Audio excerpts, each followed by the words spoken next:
Assalamualaikum warahmatullahi wabarakatuh. Salam sehat untuk kita semua.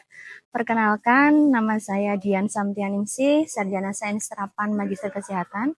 Saya merupakan salah satu dosen tetap di program studi Diploma 3 Kebidanan Stikes Mutiara Mahakam Samarinda dengan NIDN 0727108701,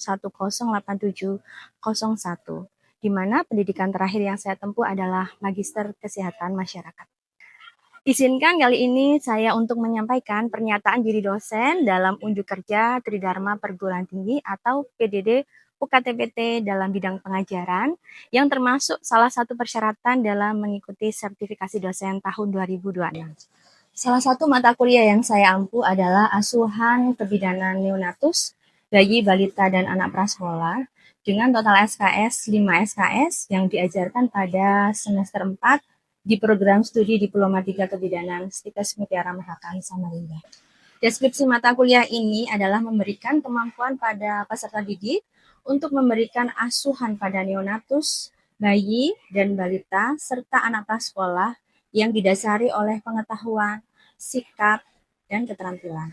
Mata kuliah ini merupakan salah satu mata kuliah pendukung pada profil lulusan Diploma 3 Kebidanan atau ahli media kebidanan, di mana seorang bidan adalah sebagai care provider, yaitu memberikan asuhan kebidanan esensial pada siklus kehidupan, mulai dari kehamilan, persalinan, nifas, keluarga berencana, bayi, kesehatan reproduksi, serta menopause, dengan melibatkan keluarga dan masyarakat dalam memberikan asuhan secara fisiologis sesuai dengan kode etik profesi bidan dan sesuai dengan standar pelayanan kebidanan yang berlaku. Profil lulusan tersebut dituangkan dalam capaian pembelajaran lulusan yang diaplikasikan pada mata kuliah, yaitu yang pertama adalah menunjukkan sikap yang bertanggung jawab atas pekerjaan. Yang kedua adalah menunjukkan kinerja yang bermutu dan terukur sesuai dengan standar prosedur operasional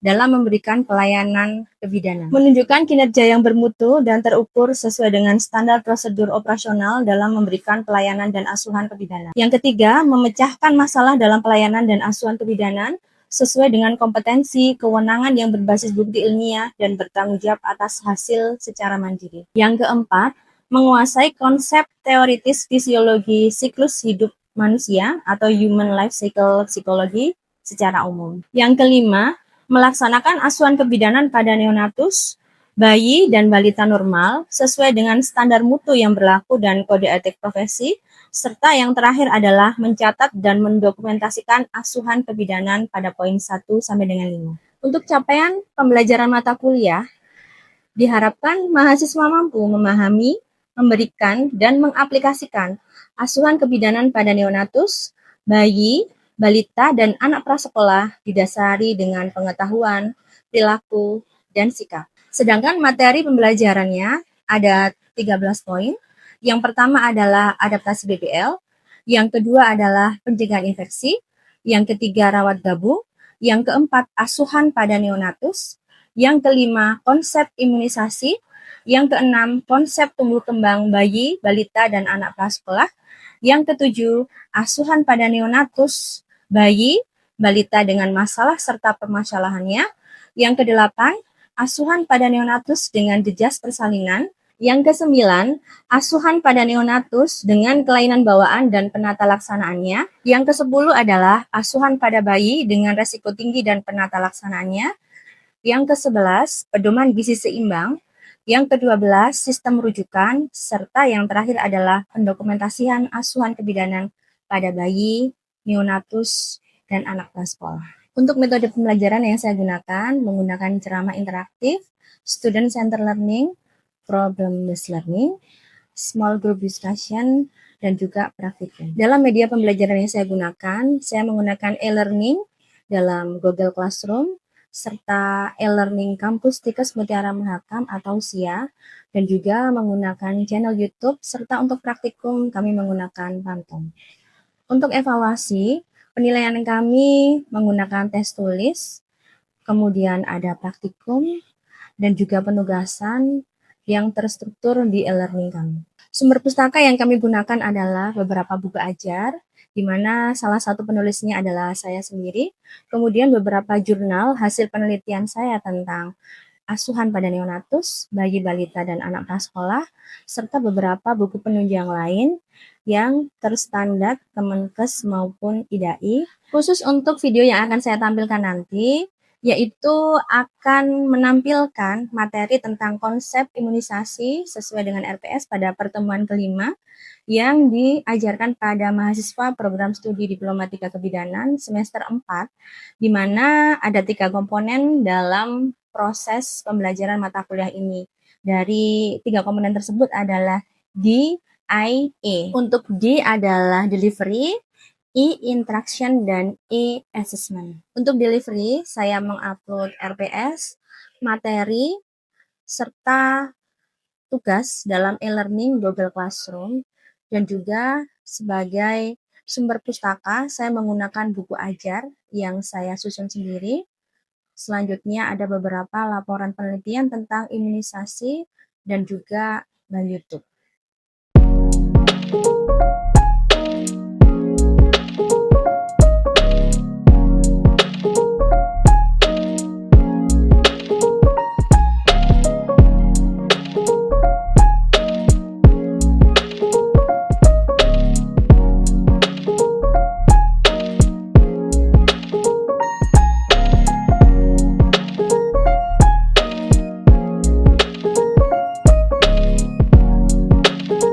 Saya akan menyampaikan tema mengenai imunisasi.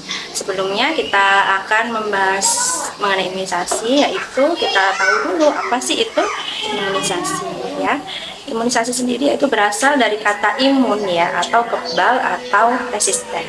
Di mana imunisasi sendiri adalah suatu cara untuk meningkatkan kekebalan seseorang secara aktif terhadap suatu antigen ya, sehingga bila kelak ia terpajan antigen yang serupa tidak akan terjadi suatu penyakit. Jadi imunisasi ini sendiri adalah suatu cara meningkatkan kekebalan dari seseorang. Jadi seseorang ataupun pada balita itu ya, itu adalah memang yang dimaksud dengan imunisasi, atau tujuan daripada imunisasi ini adalah untuk meningkatkan kekebalan pada seseorang. Jadi saat terpajan suatu penyakit, dia tidak akan kena sakit itu.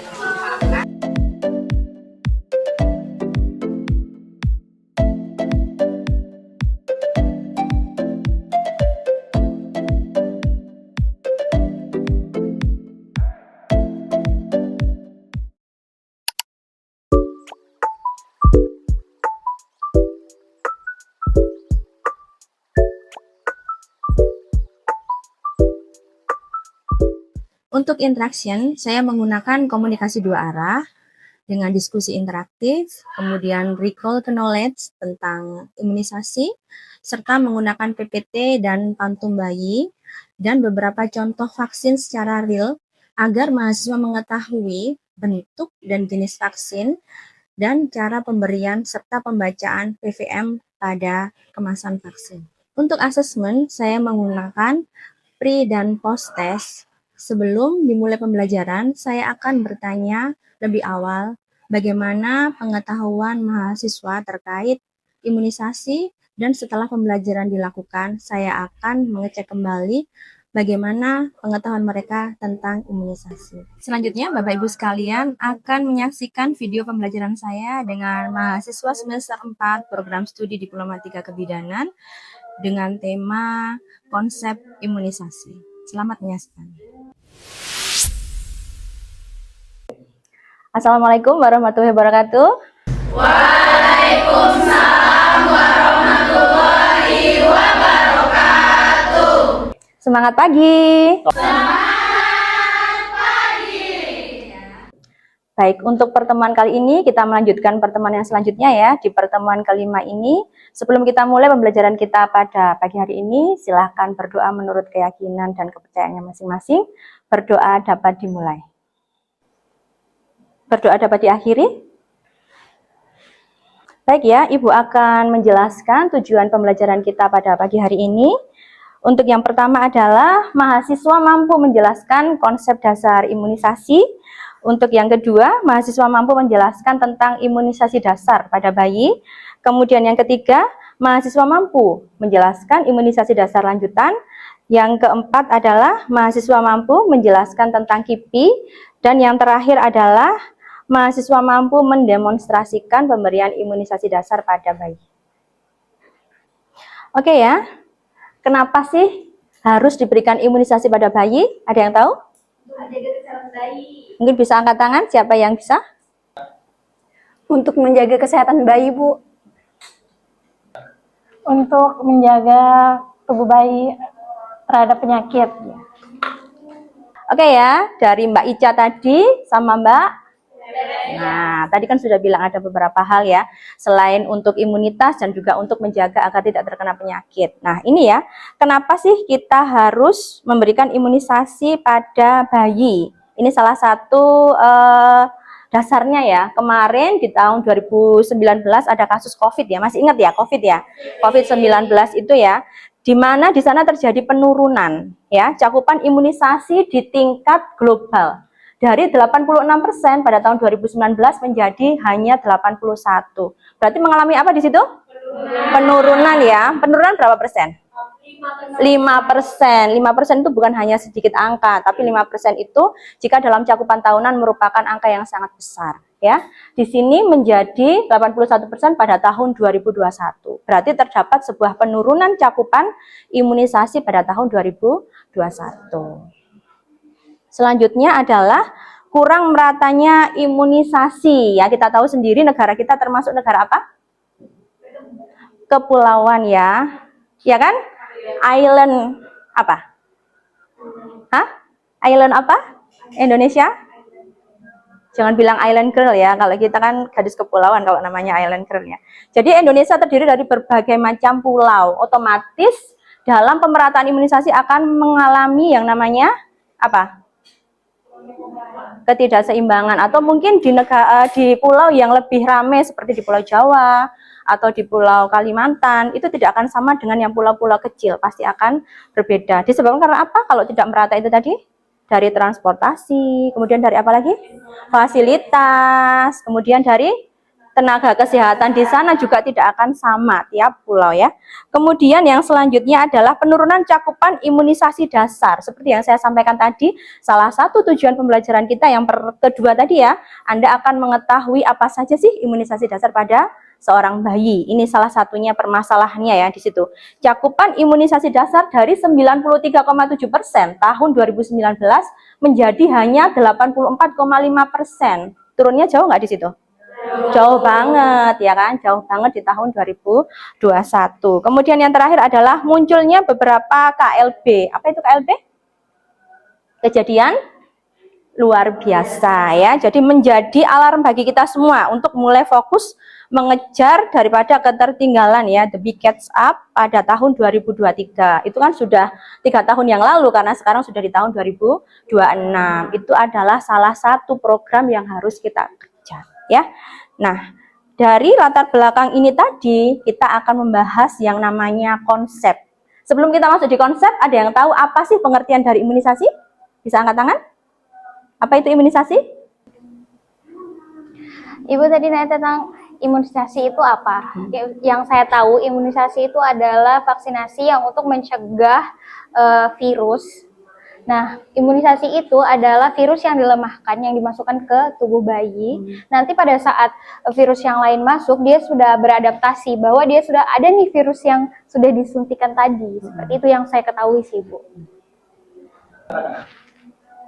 Ibu, jadi imunisasi itu yang saya tahu itu tuh vaksin yang disuntikan pada bayi dan balita. Nah, dari Mbak Alzira dan Mbak Suci tadi kan sudah menyampaikan ya ada 2 hal. Yang satunya adalah virus yang dilemahkan, yang satunya tadi apa? Vaksin yang disuntikan ke bayi. Kita lihat ya. Nah, seperti ini. Imunisasi berasal dari kata imun ya, kebal atau resisten. Itu yang dinamakan dengan imunisasi. Kemudian ada juga yang mengatakan seperti ini, sama yang disampaikan oleh Al-Jazira tadi ya.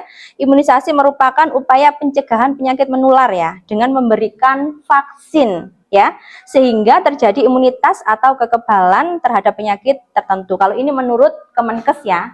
Yang pertama tadi adalah yang global, kemudian yang kedua ini adalah konsep dari Kemenkes, kemudian ada lagi satu menurut WHO, yaitu Kalau imunisasi berarti seorang anak diberikan kekebalan terhadap suatu penyakit saja. Jadi hanya satu penyakit saja yang kebal. Jadi misalnya dikasih imunisasi BCG, berarti dia kebal hanya terhadap penyakit TBC saja.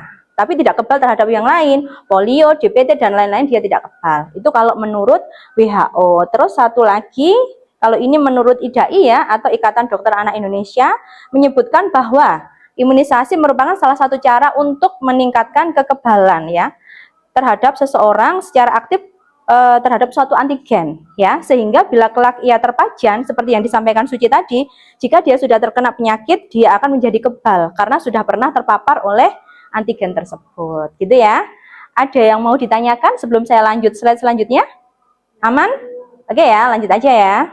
Oke ya, kita lanjutkan untuk tujuan imunisasi. Yang pertama adalah menurunkan angka morbiditas, mortalitas, dan kecacatan. Ya, jadi angka kesakitan, angka kematian, dan angka kecacatan pada bayi dan balita. Kemudian yang kedua adalah setiap anak berhak memperoleh imunisasi dasar sesuai dengan ketentuan. Ini sesuai dengan undang-undang ya nomor 36 tahun tentang kesehatan ya. Jadi setiap anak itu berhak memperoleh imunisasi dengan sesuai ketentuan untuk mencegah terjadinya penyakit tadi, karena kita tahu sendiri bahwa tujuannya adalah untuk meningkatkan kesehatan atau kekebalan pada seorang bayi dan balita sejak dini. Selanjutnya, untuk manfaat imunisasi seperti ini bisa Anda lihat di slide. Di situ ada melindungi tubuh dari virus, bakteri, kemudian dari beberapa penyakit tertentu yang bisa diberikan melalui imunisasi. Nah ini ya, untuk macam-macam imunisasi dasar pada bayi, yang pertama adalah kita ada yang namanya BCG ya, atau Bacillus Calmette-Guerin. Ini adalah tujuannya untuk mencegah terjadinya penyakit tuberkulosis pada seorang bayi.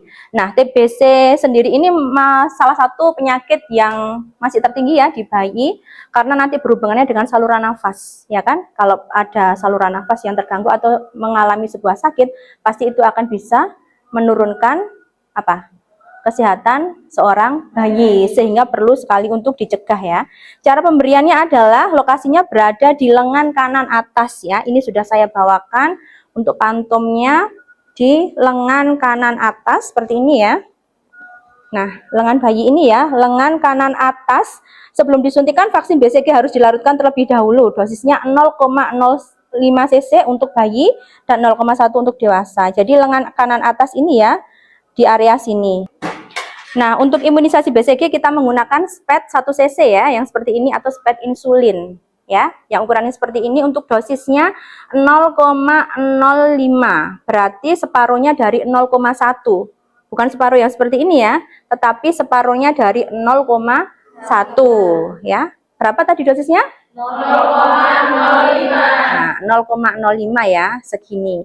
Ini nanti kita suntikkan di lengan kanan yang sebelah atas, dan ini nanti akan menimbulkan gelembung ya. Adanya gelembung di sini itu adalah efek pemberian daripada imunisasi BCG. Itu enggak perlu dipencet ya, gelembungnya nanti akan mengering dengan sendirinya. Jadi memang akan membentuk sebuah seperti luka ya. Itu adalah hal yang normal pada imunisasi BCG. Nah, lanjut ya untuk imunisasi hepatitis B ya. Jadi yang pertama tadi imunisasi apa? BCG. Oke ya. Yang kedua, imunisasi hepatitis B ini tujuannya adalah mencegah dari penyakit hepatitis B ya. Nah, ini cara pemberiannya dengan injeksi intramuskular. Kita menggunakan SPED 3 cc seperti ini. Dosisnya 0,5, berarti setengahnya dari 1 cc ya, kurang lebih segini ya. Ini nanti akan disuntikan di area mana? Di area mana? Nah, ini ya. Seperti ini ya. Jadi nanti untuk imunisasinya ini nanti pemberiannya adalah di paha ya, di area sini. Ini nanti untuk gambarnya seperti ini ya. Jadi yang ini namanya HB Uniject ya. Yang merah sebelah sana itu diberikan saat bayi baru lahir awal. Ya, sudah pernah memberikan? Sudah pernah mencoba? Ya, jadi itu adalah sekali penggunaan atau one push aja, nggak bisa digunakan berulang kali. Kemudian untuk yang pentabio seperti ini yang diberikan pada usia bayi ya. Tapi kalau HBV itu pada usia 0 hari ya. Jadi saat bayi lahir langsung diberikan imunisasi tersebut. Selanjutnya adalah imunisasi polio ya. Ini yang banyak sekali terjadi kesalahan mahasiswa memberikan. Jadi imunisasi polio itu sebenarnya awalnya adalah berbentuk vial seperti ini ya. Kemudian dikasih yang namanya pipet. Jadi ini dipasang kayak gini digunakannya ya. Nah ini nanti harus disatukan dulu. Jadi pemberiannya nanti adalah menggunakan pipet. Pipet ini nanti yang ditekan adalah ujungnya. Nah seperti ini ya. Jadi jangan yang dipangkal. Nanti cairannya nggak akan keluar ya. Itu untuk imunisasi polio. Dan ini pemberiannya adalah di oral atau secara mulut diberikannya. Pastikan saat diberikan imunisasi polio tidak langsung dikasih ASI. Jadi biar meresap terlebih dahulu baru diberikan ASI.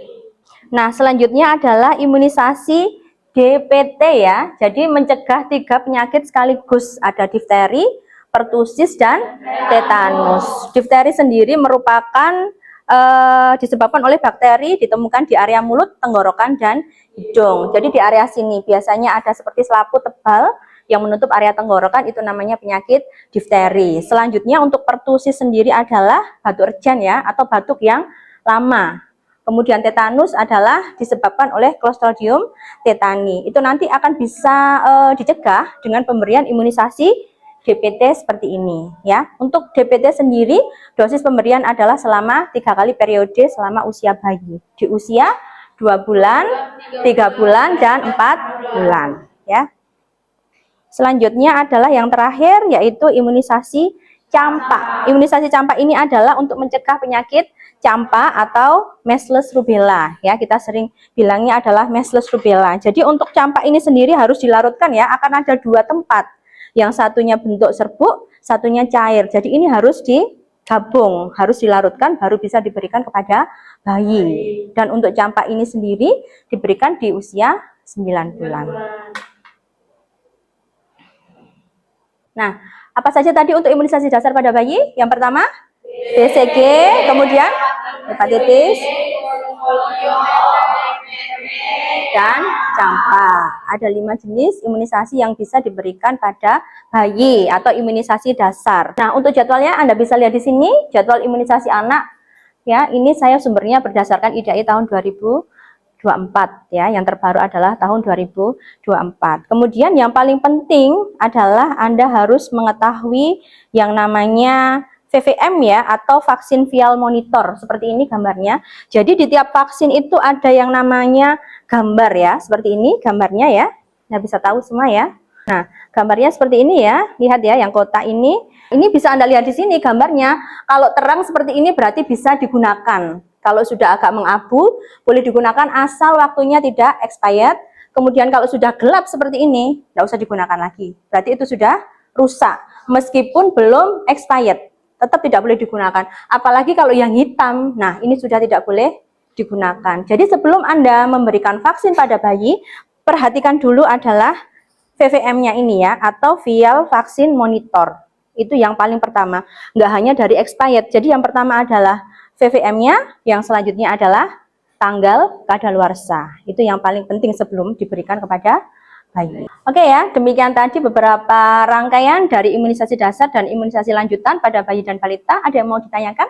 Saya Bu, untuk bayi yang batuk pilek itu boleh diimunisasi kah Bu? Oke ya, pertanyaan yang sangat bagus sekali ya. Apakah bayi yang batuk pilek boleh diimunisasi? Jawabannya adalah boleh, asalkan tidak mengalami demam. Ya, karena kalau ada demam berarti sudah tanda-tanda apa? Infeksi. Kita tahu sendiri kalau diimunisasi kan diberikan antigen ya. Antigen tersebut bisa menimbulkan apa? Demam pada seorang bayi dan balita. Jadi kalau dia kondisinya batuk pilek tetapi tidak demam adalah boleh diberikan imunisasi. Bagaimana? Sudah jelas Emma ya? Oke ya. Baik, untuk pembelajaran kita pada pagi hari ini bagaimana menurut Anda? Sudah jelas? Apa ada yang mau disampaikan kembali?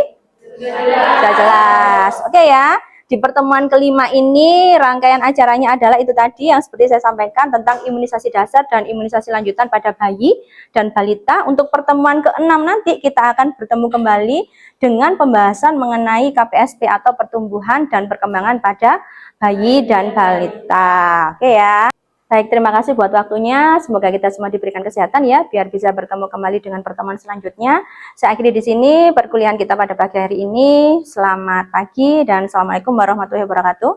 Waalaikumsalam warahmatullahi wabarakatuh. Semangat pagi! Demikian video pembelajaran yang sudah saya buat dalam unjuk kerja bidang pengajaran. Atas perhatiannya kami sampaikan terima kasih. Wassalamualaikum warahmatullahi wabarakatuh dan salam sehat untuk kita semua.